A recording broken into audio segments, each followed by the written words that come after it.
Thank you and welcome to this special session for Staples project. And the session is entitled Water Efficient Regenerative Economy, Virtual Water Policy and Trade Innovations. As is obvious by the title of the session, it's related to the Staples project.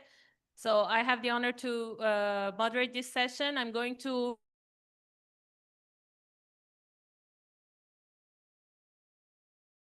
the project, what it is in a nutshell, and then also talk about some of our early results for the research we have carried out for the project.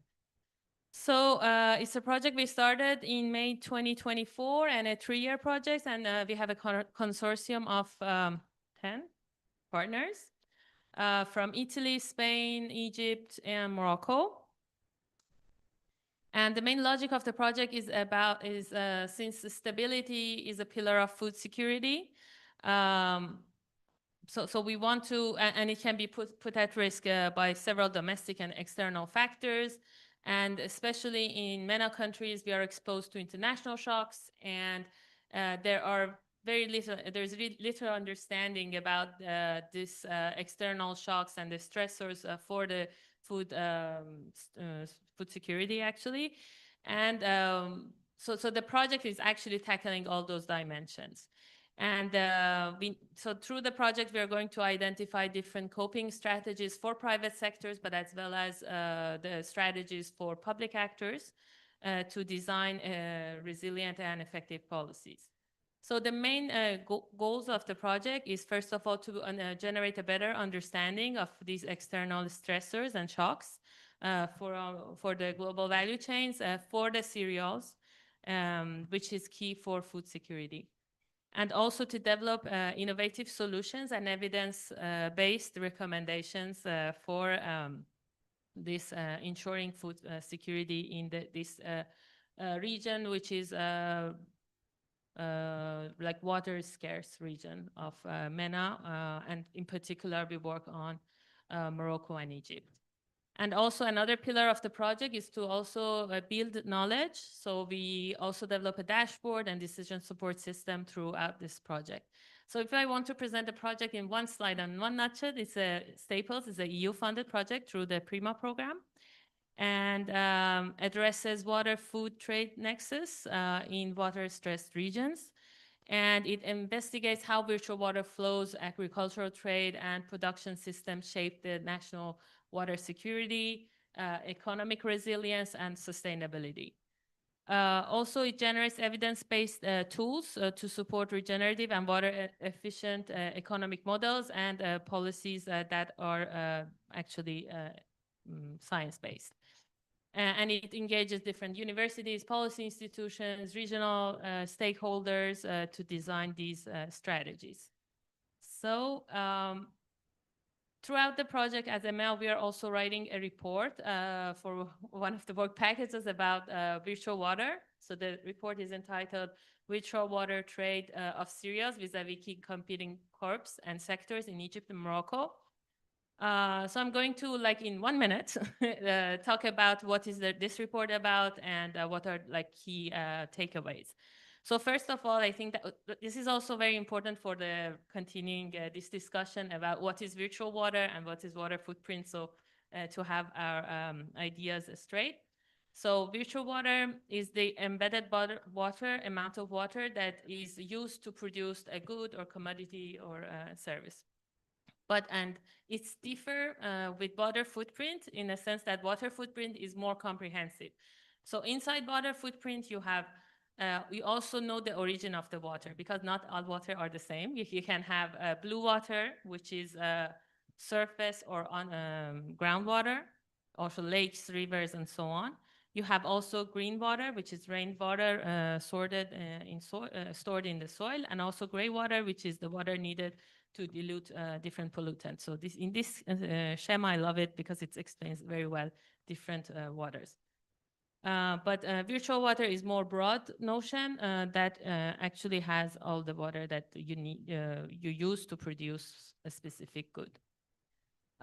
So This report is also focused, as I mentioned, on Egypt and Morocco because these two regions are very facing severe water stress. So this is the level of water stress as freshwater withdrawals. And you can see in Egypt is even more severe, the situation than Morocco is above 100%. So that's also stresses why this project, why these studies and this are timely and important. I just want to go like in one slide, what is the different virtual water profile of Egypt? The agricultural system in Egypt is mainly irrigation dominated. So it's actually the Nile is supporting the agricultural cultivation. So the source of water is blue. And in Egypt, we see also a massive amount of virtual water imports, and cereals are one of those. With 55% of virtual water trade is wheat in the cereals, and then wheat is the first one, and then we have maize and barley.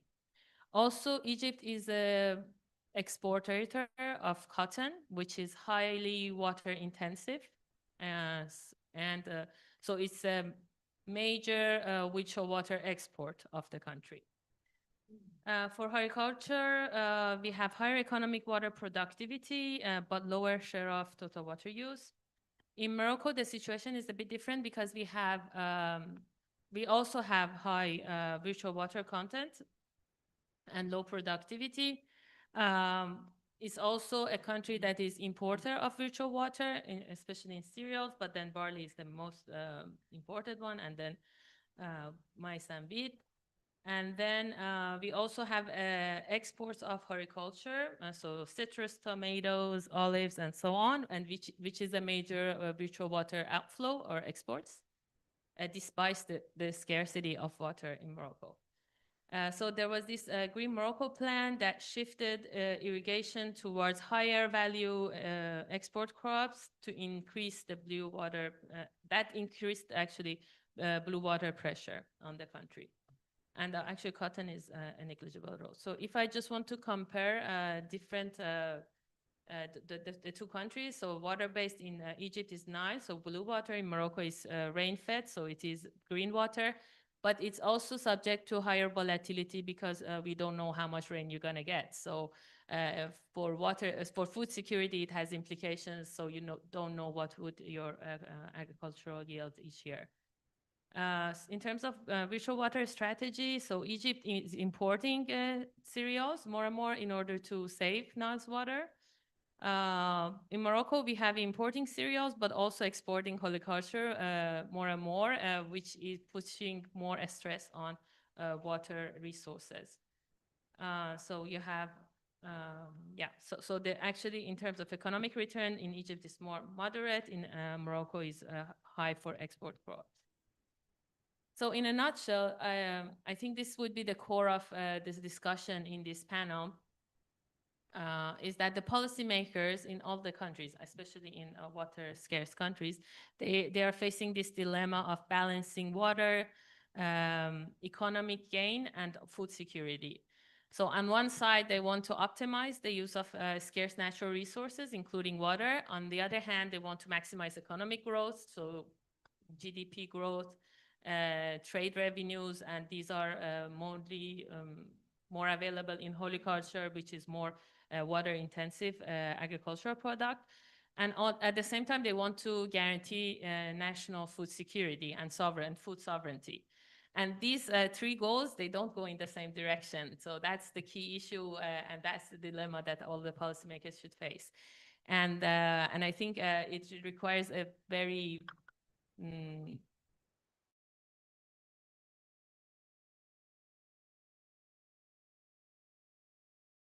and so on. So countries should be aware of how they do this. And that's, I think, we have a very nice panel here to discuss these points. And first of all, I would like to invite Professor Ali Rhouma from the PRIMA Foundation, responsible for Nexus of Water, Energy, Food Ecosystem, to talk about water footprint and its linkage to the WEFE Nexus in the Mediterranean. So please, I would pass. Thank you so much. Good afternoon, everybody. First off, I would like to thank Professor Reem for the invitation, and Yeganeh also. I like very much this panel because it's my heart, this, this topic. Let me start before going to the presentation. What is going on now in the Mediterranean in particular, that in terms of policies, we are focusing more on the blue water, so the water in the surface or the underground water, but we are neglecting the most important, which is the green, water footprint, which is the most important, component of the production. And if you look at the policies, incentives, investments, all of them are oriented to this blue component. You know how much it represents, this blue component? 15%, 20%, it depends. But in general, this is the percentage of this blue component. This is one thing. And sometimes the fact to provide incentives, like for the blue water, for irrigation, this will lead to different trade-offs in the region. We are using more energy, impact of the ecosystem, and the policymakers are not aware about that. So another important point is the policies. Policies are not aligned so far. Even if we started, the implementation of the Nexus, even since like 7 years ago, still we have an issue because the fact to have business as usual, policies are not aligned, we will maintain the trade-offs, the maladaptation, and you know very well the report of the IPCC, the number of maladaptation and in the region. And this will not lead to the human well-being and to the sustainability. So I think this is our just to put in your mind that we are focusing more on the on this blue. Policies are not aligned, but another important component that I would like to highlight it here because it has been published recently, and we are always focusing on the water footprint, and we are neglecting or overlooking the water scarcity footprint, which is another dimension that we need to consider in our policies. So in my presentation, I will start by a very short introduction, and I will go to these concepts of the water scarcity for the footprint in particular, because I think my colleague, Francesca, will maybe bring you on this, the water footprint. And the innovative, idea here is how to correlate all this water footprint with the WEFE Nexus, because if we would like to know, to sustain and to translate, to move for the transition to the green economy, to the human well-being, we need to avoid the trade-offs and maximize the synergy between the different sectors. So this is what have been published recently. So in this journal, Environmental and Sustainability Indicators, this work has been, done by in collaboration with several colleagues from, if I can say, two communities, from Europe and from Canada. And you will see there are two communities there. We can say that they're fighting, but there is some issues with these two communities. So the first communities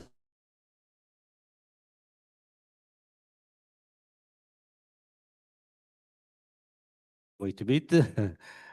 They're fighting even in this. Yeah. So this is the volumetric, water footprint. I don't know if you know Orchestra. Orchestra, the first person, I think, of course, with all the stuff. I think, Francesca, you know him, I believe. He passed away, by the way.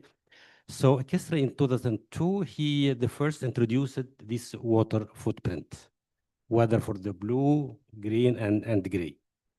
The issue is like 10 years after, some colleagues and researchers from Canada, particular, I know very well, Boulay, Marielle Boulay from Canada, and also other researchers from Switzerland and Germany.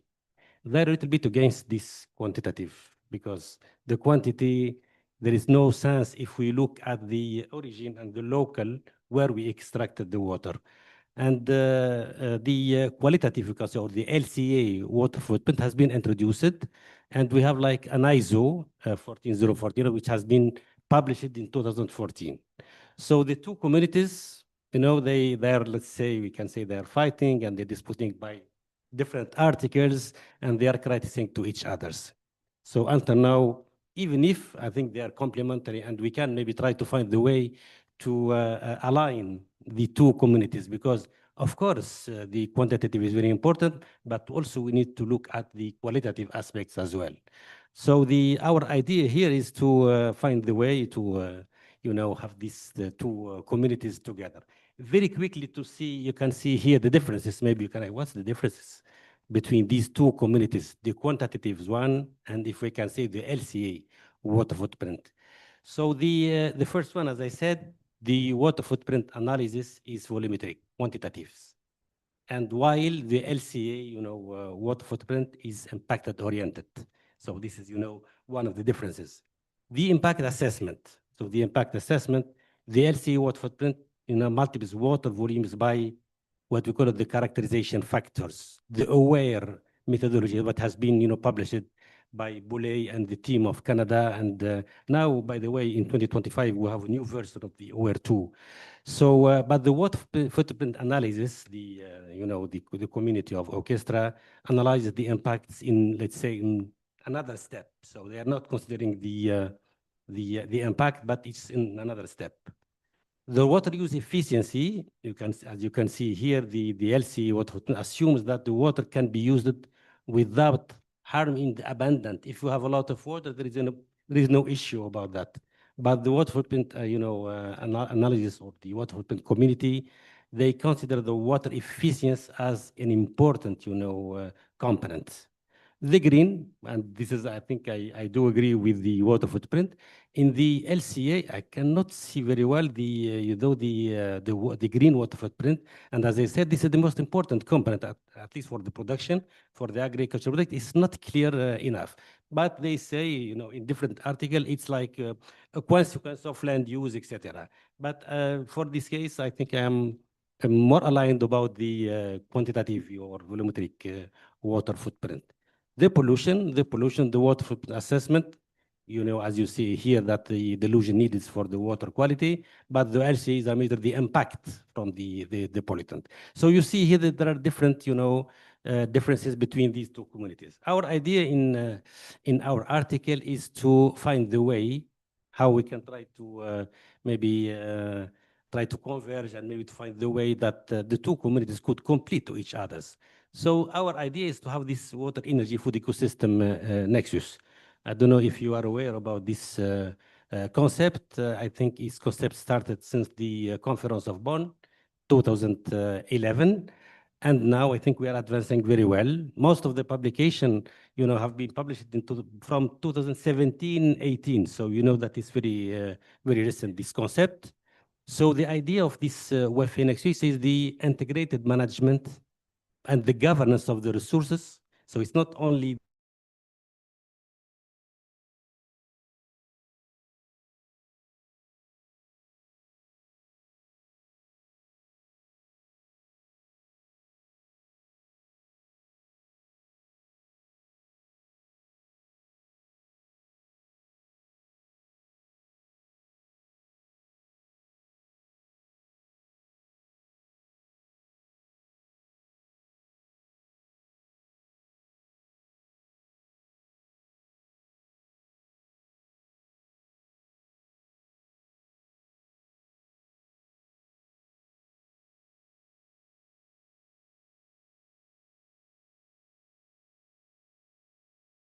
if the two they could contribute to the WEFE Nexus index, because we have some indicators of the sustainability, but our idea is to take the WEFE Nexus index, which is has been published by our colleagues in South Africa. So yes, yes. So maybe, sorry, maybe there's a lot of formula, but just maybe to show you the water scarcity footprint. So the water scarcity footprint, if we can say, this is about what is available if we can deduct what consumed by the human consumption, but also by the environment or the ecosystem, and we have to divide by the area, what we call the EMD.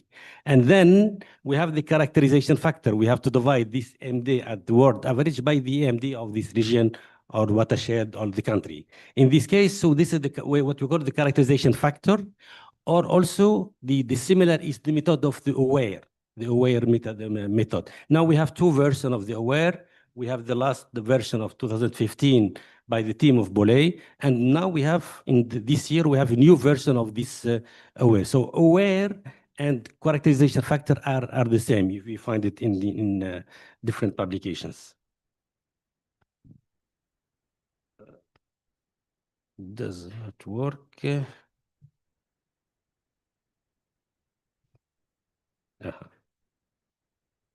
Yes.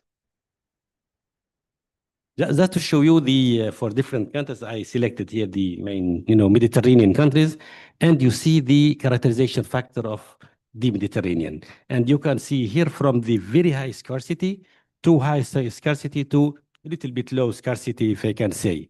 So in general, if you find, let's say, more than 10, the characterization factors, we are in the scarcity of this in this region. So we can even calculate the water scarcity footprint by watershed. But here, this is the utilization factor at the level of the country.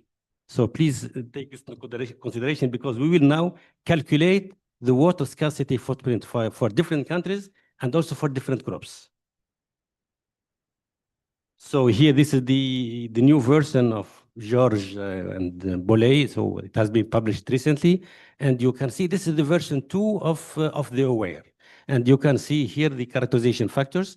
So if it is high, we have an issue of water scarcity. It's better to have a characterization factor or aware very low, could be 1, 0.5, etc. But if it is high, we have an issue. And you see in the Mediterranean, it's complete. You see a lot of red, yellow. So we are not in the good situation in terms of water scarcity footprint. I repeat again, it's different from the water footprint. And we here this link to what we are importing, because we are importing a lot from the all over the world. So now the water scarcity footprint is it's very easy, is that to multiply this characterization factor by the blue water footprint. Here, as you can see, because we are not considering the green in the LCA community, but we are considering the blue. And just to multiply the blue water footprint by this aware or the characterization factor. And you can see this is the new data, and we compare the two methodologies. The normal aware, so in 2010, and the new version is the aware 2 2019. Well, we find similar results, but as you can see here, the issue of Egypt, the highest, water scarcity here. And also we have other countries like even Turkey and other. But if you look at the water scarcity footprint per capita, you can see some differences. So let's see the crops. So here you can see the water scarcity for the crops. We selected, by the way, these 8 crops just because we know that these are the most important, crops in the Mediterranean. So the low domestic water footprint of the selected crops in countries like France, Croatia, and Slovenia is accompanied by, high water footprint of imported of these crops. So because sometimes the countries, that's what they have to do, they import crops from outside. But they don't have in mind that they are importing from a region with issue of water scarcity. And they have to calculate the water scarcity of water footprint before maybe importing, because if they will experience like an issue of water scarcity and they're importing this crop, then they will have an issue when they import the products. So here, just to show you the the balance between what we are producing in this country and what we are importing. And you can see like Algeria, for instance, and you will see that another slide. So all the products mainly are produced locally. So because and this is an issue for Algeria, because they have an issue on water scarcity in their country. So they have to import, but they are importing from countries with less scarcity. And you will see the two maps here. I selected France and Algeria. And you can see the difference. Here, France imports from countries with high, characterization factor or high water scarcity footprint. So they externalize, significant share of its water to from region with waters with scarcity of water, and then they have to be careful because this is not the good way to externalize all their water from countries with higher scarcity of water. But Algeria is different. It's importing from countries with low characterization factor or way scarcity footprint. Produced in Algeria, generally they are relying on their water, and this is not sustainable, of course. So they are two opposite, countries. Just maybe to show you the importance of the water scarcity footprint in these two regions. Yeah, I'm really sorry, but I finished. Yes. 12 minutes now. Yes. Here the green, the blue, and you can see the different correlations. Very quickly to link to the WEFE Nexus. So the water scarcity footprint is negatively correlated to the WEFE Nexus because what we know, if it is higher, the region is of water scarcity and the index is low. But the green, and this is very important that what we have found, that the green water footprint can maintain the agricultural productivity is very well correlated of the WEFE Nexus. The gray as well is positively correlated, but the blue, there is a significant correlation, of course. If we have more than blue water footprint, then this is reflected on low WEFE index. So just maybe to conclude here, the correlation between the water footprint and the water scarcity footprint with the WEFE Nexus. So this maybe we can guide us to use the concept of the water footprint, but also to integrate the water scarcity footprint in the policies. Mediterranean countries should develop their policies, of course, based not only on water footprint, but to consider also the water scarcity footprint.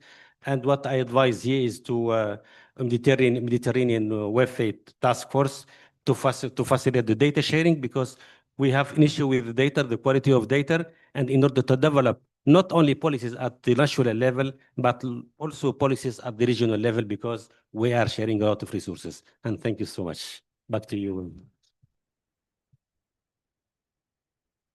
Thank you very much, Ali, for this intervention, and it's showing clearly to us the contradictions, like in countries with less water resources, they are importing from water poor resources countries. So with that, thank you so much for this intervention. I'm sorry I cut you short. I welcome our next speaker. This is Dr. Francesca Greco. You are a Marie Curie researcher at the University of Bergamo, Italy, and a visiting research fellow at King's College London, and also EMEA fellow researcher, helping with us with the Staples project and doing this analysis of virtual water calculation. So put your slides, and you have 10 minutes. If you can do it less than 10 minutes, that would. Thank you very much. First of all, I would like to really express my gratitude to President Ayadi and to EMEA for having me here today. And quickly, I would like to quickly ask you something, because I will really borrow from what Professor Rhouma just told us to build on the policy and the policy potential of virtual water. So how many of you remember what is green water? Just raise your hand and I will give you a quick terminology. Do you remember what green water is? Okay, so very quickly, because we will go through the, okay, I put my 10 minutes from now. Huh? You keep my 10 minutes, you are the guardian. Okay, so green water, hydrologically speaking, is rain which allows the life of plants, okay, but does not percolate on the groundwater bodies, does not run off to rivers. It stays in the plant of agricultural crops and stays in soil moisture, okay? So it keeps alive the plant when it doesn't rain. And as Professor Rhouma just told us, is the most important type of water which is sustaining agriculture. So I will go through my presentation also trying to give you a sense of how important green water is and how politically important green water is. So 10 minutes is impossible to do the presentation in full, so I'll try to skip it. This is my second time on a PRIMA project, so I'm really glad that my knowledge is useful for expanding on real projects. And this is the last result of my Marie Curie project on Italy, which is basically showing you what water footprint looks like in my country, okay? So I don't know if you have heard the news yesterday, but Italian food has been promoted by UNESCO as a World Heritage, okay? Italian food relies on Italian agriculture. Italian agriculture relies on what? On irrigation and water. So have a look at Sicily. Sicily is one of the most scarce water region of Italy. Have a look at Puglia. We have a lot of water footprint of production, which means how much water is consumed to produce crops in my country. And this is a geospatial rendering of what is the distribution of this water footprint. Now, I am using exactly the same data set of Professor Rhouma, so we are very grateful to the latest water footprint data set from Mijalic and colleague from 2024, but this is the update of May 2025, so these are really brand new data, and this can be done for any country. This could be done for Morocco, this could be done for Egypt. We could have a 8 kilometer by 8 kilometer geospatial resolution to know how much water it's being consumed to produce crops. Now, what I did is very similar to the approach of Professor Rhouma, because I basically plotted on the water scarcity index from aqueduct 4.0. This is the water stress of Italy, for example, and try to imagine that this is faster. This is the baseline water depletion of the country, and this is the groundwater table decline. Have a look at the groundwater table decline. The last part of Sicily is, I've been messing up with YouTube. The last part of Sicily is the part where we produce our cherry tomatoes, which are very famous, okay? So you see how yes, we can go to the next slide, yes. We can see how important is the reliance on water compared to the production of food. And now, coming back to to why I choose to do this research is because Italy is the 10th largest exporter of virtual water coming from vulnerable aquifers. So I tried to localize where this vulnerability was, and the project was including also a very important part of gender mainstreaming, because women in the water sector are a minority, and it was trying to operationalize the result with other important hydrological data sets. But what I would like to talk to you today is this: the trade component of virtual water, the geopolitics of virtual water, how agri-food trade is linked to the war in Ukraine and Egypt. Egypt began to fear for its grain supply from its cereal supplies during the first months of the war. And basically, Russia and Ukraine were covering 80% of Egyptian wheat demand, okay? So what happened? These are the statistics of the main African countries and their dependency from Russia and Ukraine in terms of main crops.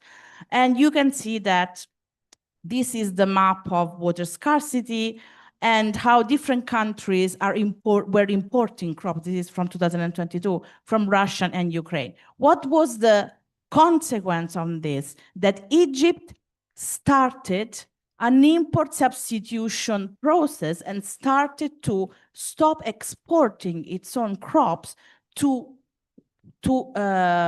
safeguard and basically to operate a change in their own national virtual water strategy.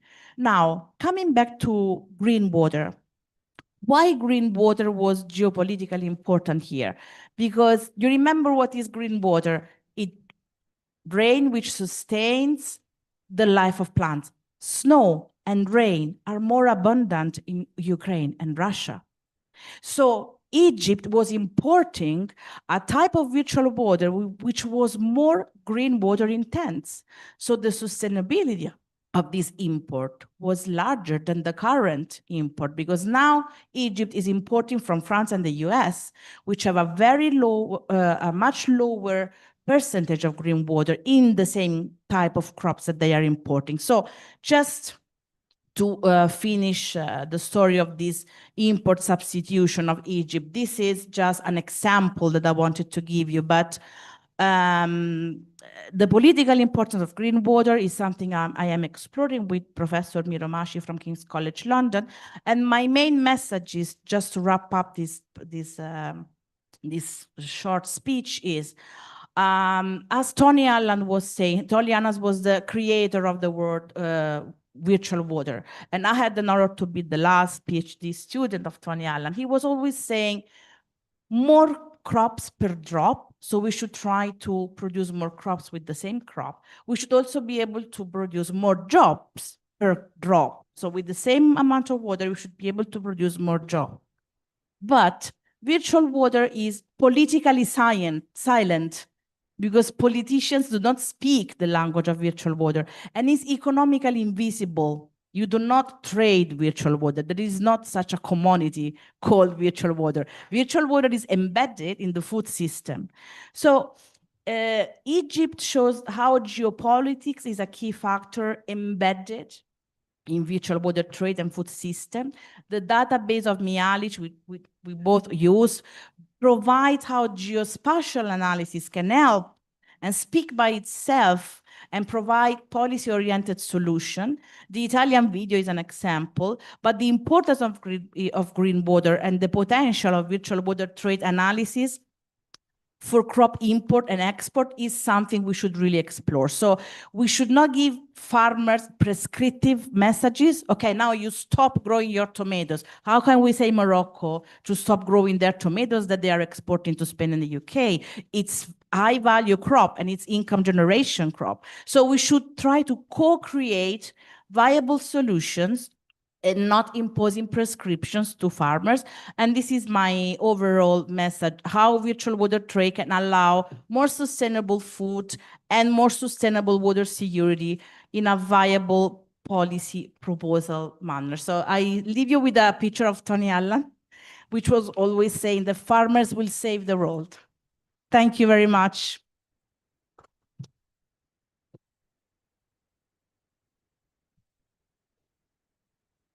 Just one very briefly. If we look at all the Mediterranean, the external water footprint, it's the variable between 50%, even 90%. Imagine, in some countries, 90%, like Malta, for instance. All the Mediterranean, without any exception, we are importing water from outside. Is there any strategy? Do we consider all these concepts, the water scarcity, footprint, etc.? This is the interrogation. But this is real. This we have the data. This is the data in the Mediterranean. So we need to think a lot, but the policymakers are not aware about that. Thank you.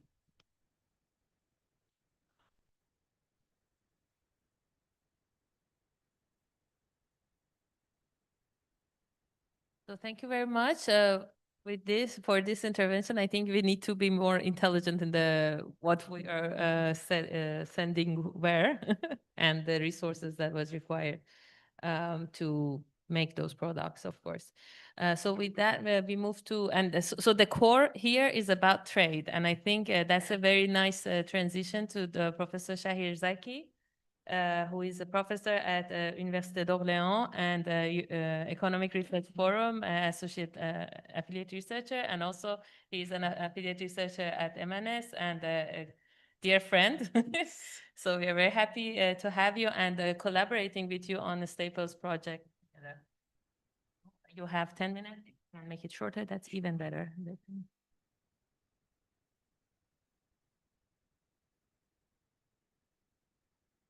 Okay, thank you, Yeganeh, and thank you, Reem, for inviting me to be part of this panel. It's always great to be at the EMANES conference. I'll be happy to present the dynamics between trade, water availability / scarcity, and especially food security, because at the end of the day, water is about food security, given that a lot of products, they are intensive in water, and at the same time, they are essential for food security. So I will briefly go through 4 quick ideas. One of them will be very quick because it has been already addressed by Professor Rhouma and Professor Greco. So I just want first to talk about the nexus between trade and climate change, because there is very complex relationship between both. Then how this is related to the water problems that we have in the Euro-Mediterranean region and Africa as well. Then how we can interact water with the temperature rise as well as the trade dynamics, and finally some policy implications for food security. So the literature on trade and climate change has been really booming in recent years, especially that trade can affect climate change through the transport cost, through what we produce and what we trade, and at the same time climate change itself, whether it's because of the transition risk or the physical risk, both of them, they can affect what we produce. So for instance, if we have a temperature rise and if we have some products that are sensitive to the temperature, this means that in the medium term we will not be able to cultivate these products. And at the same time, one of the problems of climate change as well is partially water stress, in the sense that we have a quicker evaporation of water, which can increase water stress in some countries. So at the end of the day, if we combine the rise in temperature with the problem of water stress, we can see that this can have severe implications for what we produce and therefore what we export. And at the same time, if it affects what we produce, this means it will affect also what we import. So at the end of the day, the trade dynamics in terms of both exports and imports will be affected by these problems. So that's why if we look specifically at the problem of water, we can see that the water problem that we have, especially in North African countries, as you have seen in the map that was presented by Professor Rhouma, most of the North African countries, they are red in general, regardless of the data that we use. And in general, they rely on what we call the extensive agriculture. And the problem of extensive agriculture is that it requires large areas of land to obtain sufficient production, and it's highly dependent on precipitation. The problem is that in this case, the agriculture sector will become an accelerator of the climate problems that we have, in the sense that it will affect deforestation, right, on the one hand, and on the other, it will increase the vulnerability of those countries to the climate problems that we have. So that's why this concept of extensive agriculture, where we rely on large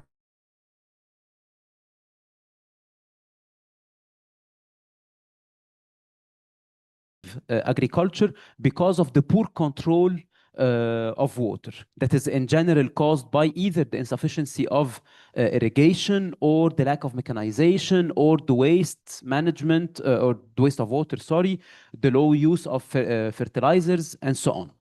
So this means that in this case, this concept of extensive agriculture that is affected and that affects climate change will clearly affect also what we cultivate, and therefore what we export and what we import. And that's why I will skip this, because we have seen it already with the level of water stress. That's why what we try to do with 2 of my colleagues in the Africa Agricultural Trade Monitor is to link this problem of water stress with the problem of rise in temperature and the trade structure of African countries. And to do so, let me show you this. We constructed this different groups of products, where we identify the products based on their water sensitivity. So we identify 2 groups of products, water sensitive versus water insensitive, let's say, or high water sensitivity, low water sensitivity, based on their water content. And at the same time, we distinguish between the products that are sensitive to temperature versus those that are not sensitive to temperature. So at the end of the day, we have products that will be severely affected by climate change, which means that those are the products that are first water intensive and that are sensitive to the rise in temperature, versus the products that will not be affected more or less at all by climate change, which are the products that are neither water sensitive nor temperature sensitive. And we distinguished between the products where the countries, they have a comparative advantage versus those where there is no comparative advantage. In other words, the products where we have a comparative advantage are the products that are exported, and in general, the products where we don't have a comparative advantage are those that are imported. So based on that, we can identify different groups of products that we call products with a very high risk, which are products where we have a comparative advantage, that are temperature sensitive, and that are water intensive. Why this is a problem? Because if we cultivate those products, we'll not be able to cultivate them the higher the water stress and the higher the level of temperature, which means that at the end of the day, we'll not be able to export, no foreign currency, no economic growth, and so on. So that's the first group of very high risk products. Then we have high risk products that are either intensive in water but not sensitive to temperature, or sensitive to temperature but not intensive in water. And those, they are high risk because we export them, but they will face partially this problem. Then we have products that are of moderate risk, where we don't have a comparative advantage, but that are either sensitive to temperature or sensitive to water. And finally, the last group, where we don't have a comparative advantage, not sensitive to water and not sensitive to temperature. So based on that, we can map different products based on their water intensity, based on their sensitivity to temperature. And in order to identify whether the product is intensive in water or not, we relied on the same data. So to see to what extent the product is intensive in water. If it's below the median, then it's low water sensitive. If it's above the median, then it's water sensitive. And then we got the crop yields, and we regressed them on the rise in temperature. And we estimated the elasticity of the crop yields relative to the rise in temperature. So just to show you a glimpse of the results, so those are the results of the products. As you can see, this is for the case of Africa. And for the products that are where we have a comparative advantage, and those products are sensitive to water and they are sensitive to the temperature, you can see here vegetables, you can see groundnuts, you can see oil seeds, which are very important. Then some products that are relatively less water sensitive compared to other products like tomatoes, onions, carrots, cucumbers. Some products that are temperature insensitive but that are water sensitive, like the nuts. Than other products that are low water sensitive and at the same time temperature insensitive, which means that we don't have a real risk, like the potatoes, like the cabbage, like lettuce.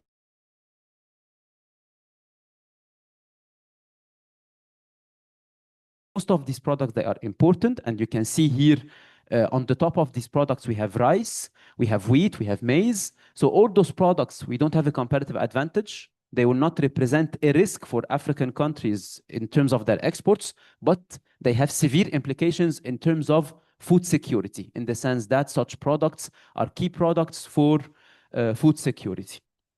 So based on that, and I will conclude, this means that at the end of the day, from a food security perspective, what I showed in terms of what we export and what we import are highly correlated with our food security. Why? Because what we export means the source of economic growth, the source of foreign currency, that is in general important for African countries and even for the MENA region in general. So that's when it comes to exports.